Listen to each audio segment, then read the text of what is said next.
Hello viewers, welcome to Tech Result Pro. How to speed up the computer easily. You can see my computer screen. There you can see Windows run command on taskbar.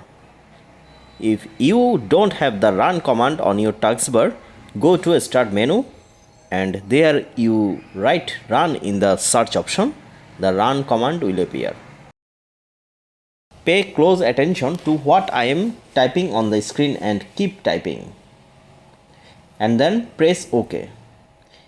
If you write what is shown and press the OK button, you can see that many temp files will appear. Now you need to delete these files. For that, you can select everything by pressing Ctrl+A on keyboard and press the delete button. Keep doing as shown on the screen and you will see that your unnecessary files will be deleted and your computer will become much faster.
If you want to know the solution of such computer related problems, then definitely subscribe the channel and click on the bell icon.